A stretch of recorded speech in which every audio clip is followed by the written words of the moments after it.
Est-ce qu'il y a des indépendants dans la salle? Levez la main, les indépendants. Je vois pas bien, mais je vois quand même quelques mains qui se lèvent. Est-ce que parmi vous, il y en a qui ont déjà expérimenté le coworking? Une main, deux mains? En fait, le coworking, ça repose sur deux principes. Le premier principe, vous partagez des espaces de travail et vous formez un réseau, une communauté. Et ce réseau va favoriser les échanges, va favoriser l'entraide, va favoriser la créativité. C'est une idée toute simple et on se demande même comment ça se fait qu'on n'y a pas pensé avant. Le coworking, c'est né en 2005 à San Francisco. Et en fait, ce qui a favorisé l'émergence du coworking, c'est l'essor des nouvelles technologies. Maintenant, avec votre ordinateur, vous êtes devenu complètement mobile. Vous pouvez aller n'importe où. Un clic et vous avez accès à tout votre bureau. Et vous avez accès à toute l'information, à toutes les connaissances du monde. C'est l'équivalent de bibliothèque entière. Et vous êtes connecté au monde entier. Dans ces conditions, vous pouvez vous mettre n'importe où pour aller travailler.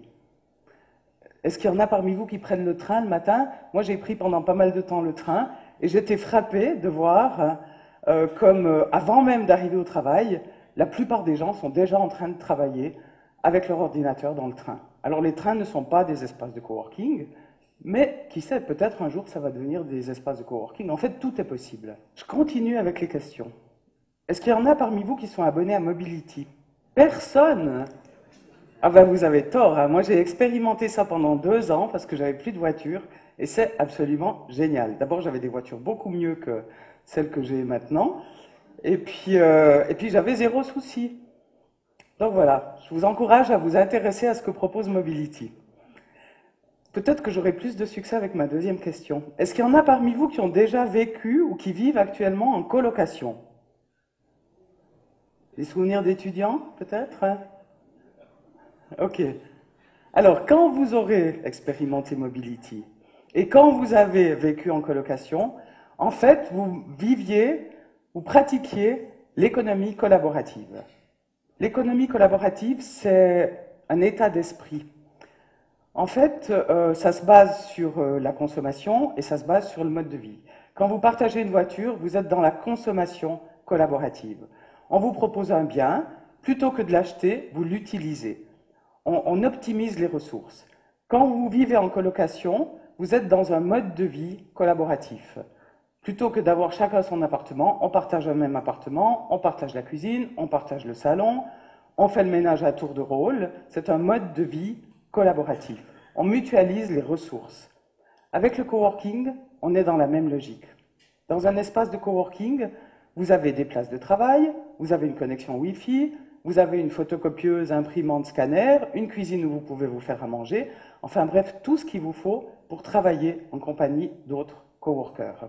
Le coworking, c'est une réponse à la crise économique. L'économie collaborative aussi. Ce sont des réponses à la morosité ambiance, ce sont des réponses à la méfiance et à la défiance. Comment ça se passe dans un espace de coworking? Dans un espace de coworking, vous allez chercher et trouver la solution qui vous convient. La plupart du temps, les coworkers, ce sont des indépendants. Il y a plusieurs types d'indépendants. Vous pouvez être indépendant à fond et avoir besoin d'une certaine régularité, d'une structure, mais pas forcément être prêt à investir dans des structures fixes et très coûteuses. Donc, vous choisissez de venir à plein temps dans un espace de coworking. Vous avez votre bureau, vous pouvez disposer d'un meuble de rangement et vous avez tous les outils technologiques de base nécessaires pour pouvoir mener à bien votre travail. Mais peut-être que vous n'avez pas envie de passer tout votre temps dans un espace de coworking comme vous l'aviez peut-être fait dans une autre... Enfin, moi, je l'avais fait par exemple dans une autre vie en travaillant dans un bureau. Ça ne m'a pas tellement convenu en fait. Donc, dans un espace de coworking, vous pouvez aussi choisir de venir pour casser un peu la solitude du travail à la maison, pour rencontrer d'autres personnes, pour confronter vos avis avec les avis des autres coworkers. Vous pouvez venir à mi-temps. Quand on est indépendant, on peut se retrouver aussi dans une configuration où on est très occupé, on doit beaucoup bouger et on a besoin de solutions qui soient flexibles. Dans un espace de coworking, vous pouvez choisir de venir à la journée. Il y a des packs de 4 journées, 10 journées. Et à ce moment-là, quand vous en avez besoin, vous vous inscrivez sur un agenda online et vous réservez votre place à l'espace de coworking. Tout cela, vous pouvez le varier sur du long terme ou sur du court terme. Et quand vous avez trouvé la bonne formule, comment ça se passe dans un espace de coworking? En principe, quand vous arrivez dans un espace de coworking, c'est pour travailler. Eh bien, je vous assure que certains jours, je défie la personne qui débarque à l'espace 508 à Martigny de savoir si dans les locaux, il y a 1, 3 ou 8 personnes qui travaillent. On entendrait voler des mouches. La concentration est à son maximum. C'est comme dans une bibliothèque, chacun est concentré dans son travail. Et d'ailleurs, souvent, les coworkers me disent que c'est la concentration du voisin qui déteint sur lui et qui lui permet d'aller jusqu'au bout de son travail et d'avancer et de ne pas se laisser distraire par toutes sortes de choses. D'autres jours, c'est une véritable ruche. Ça discute dans tous les sens, ça échange. En fait, dans un espace de coworking, vous avez toute une communauté de ressources, des gens qui sont complémentaires, des gens qui ont envie d'échanger, des gens qui ont des talents. Et à un moment donné, forcément, ces gens rentrent en contact et ces gens échangent.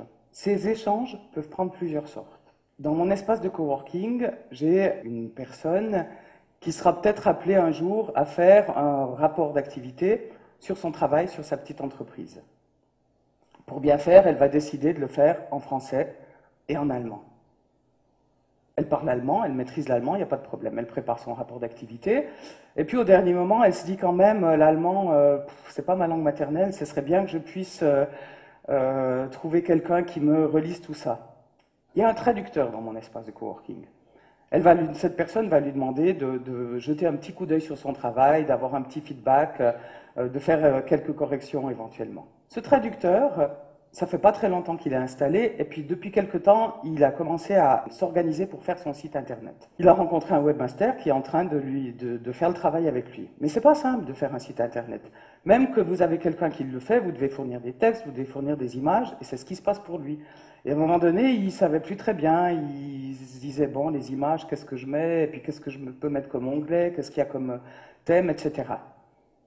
Depuis peu, il y a un webmaster qui fréquente l'espace de coworking. Alors, ce n'est pas lui qui va faire le site du traducteur.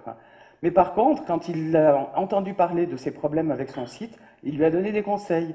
Il lui a dit, fais attention, mais pas trop de texte, faire en sorte que chaque page soit bien accessible facilement, que l'internaute sache toujours où il en est dans le site. Ça lui a rendu de précieux services. Ce webmaster, comme il est nouveau, il vient d'ouvrir sa boîte, de faire sa start-up, quand il a des mandats pour des clients, eh bien, des fois, il est un peu coincé avec les histoires de graphisme. Parce que ce n'est pas son métier, le graphisme. Lui, il peut faire de la programmation, s'occuper de tout ce qu'il y a derrière. Mais le graphisme, c'est un métier aussi et ce n'est pas le sien. Et il n'y a pas de graphiste dans mon espace de coworking. Mais bon, il a quand même essayé de demander aux autres, est-ce que par hasard, tu connaîtrais un graphiste qui pourrait me donner un coup de main? Et moi, je connais un graphiste avec qui je travaille régulièrement. Et je lui ai donné l'adresse de ce graphiste. Et désormais, il travaille avec ce graphiste. Et ce graphiste, un jour, il aura peut-être besoin d'une traduction. Et ça continue à circuler comme ça dans tous les sens. Ce n'est pas des gros jobs. Il n'y a pas de circulation d'argent. On est dans l'entraide pure et simple. Moi, je t'aide un jour. Demain, c'est toi qui aides quelqu'un d'autre. Et puis après-demain, ce quelqu'un d'autre va peut-être me renvoyer l'ascenseur. Ça, c'est une formule, c'est l'entraide. Elle se passe d'une façon très informelle, quasiment tous les jours. Une autre formule, c'est le troc. Vous savez tous ce que c'est que le troc. Il se trouve que dans les gens qui fréquentent les espaces de coworking, il y a très souvent des gens qui sont dans la communication. Quand on écrit des textes, ça peut être utile de pouvoir se les faire relire. Moi, j'écris des textes. Dans la boîte où je bossais avant, j'avais des relecteurs officiels payés pour faire ça. Maintenant, j'ai plus personne. Alors, j'ai des gens à qui je peux demander ponctuellement, mais ils ne sont pas toujours là, ils n'ont pas toujours le temps.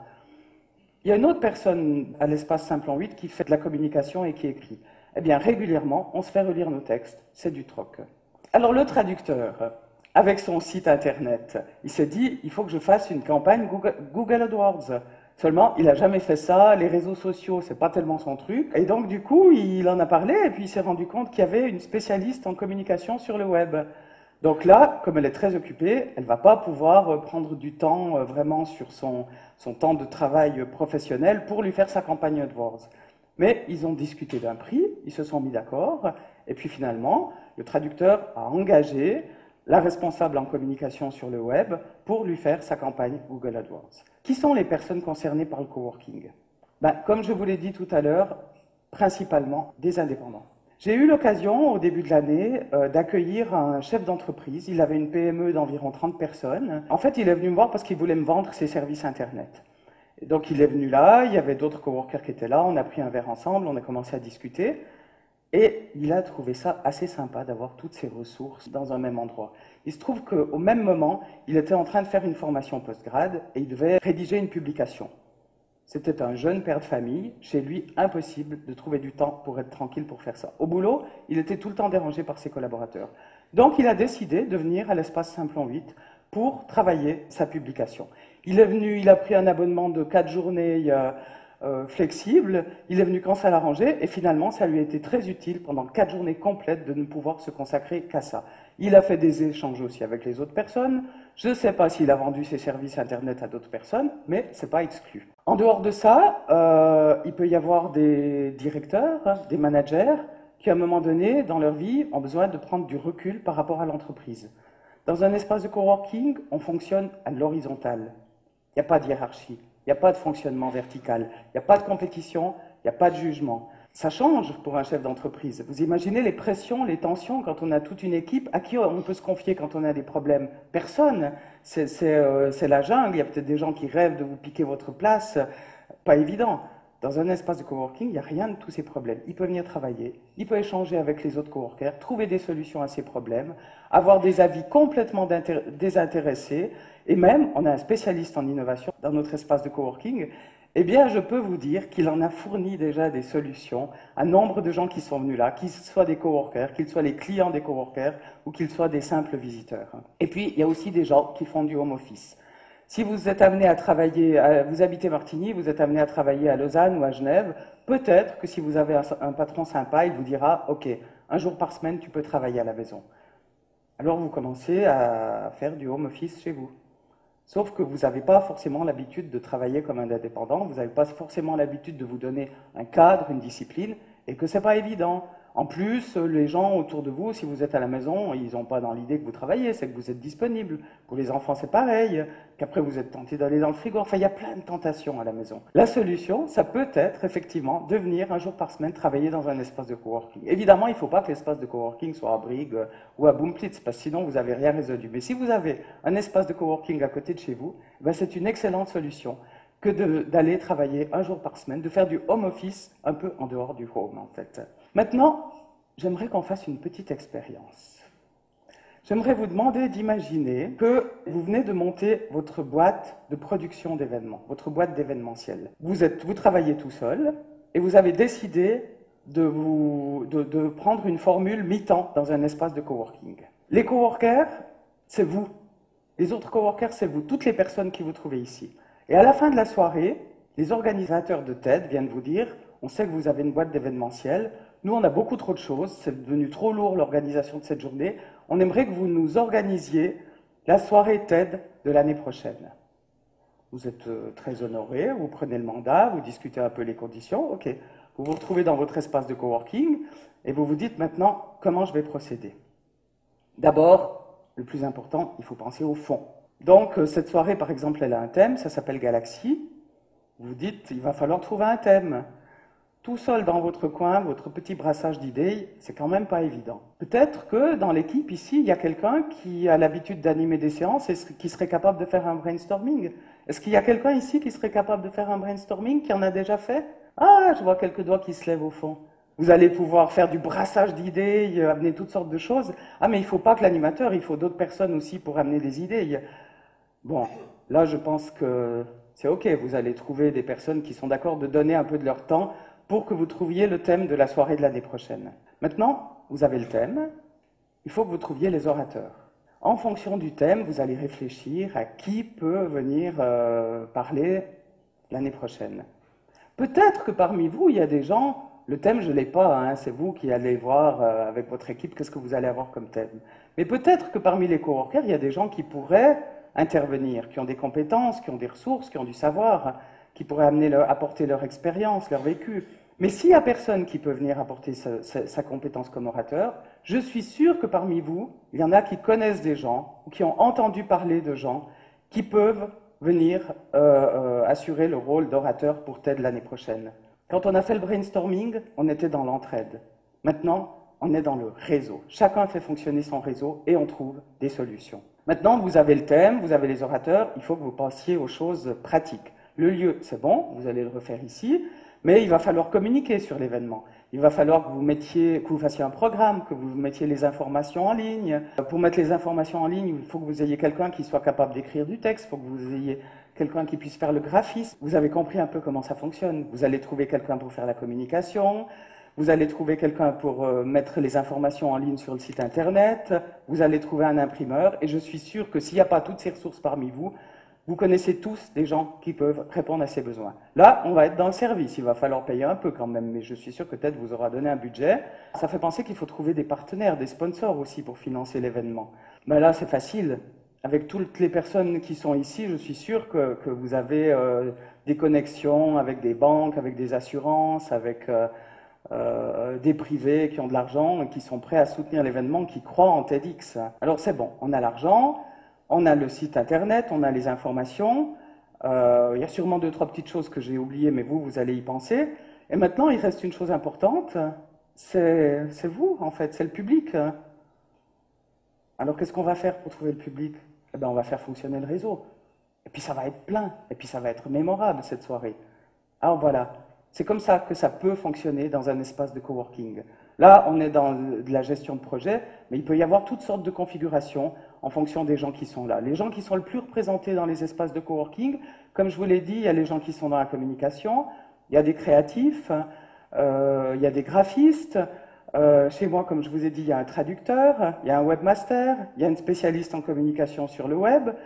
Depuis le début de cette semaine, il y a un chercheur. Lui, il est en train de s'intéresser à ce qui se passe en Grèce, alors je peux vous dire qu'il a du boulot.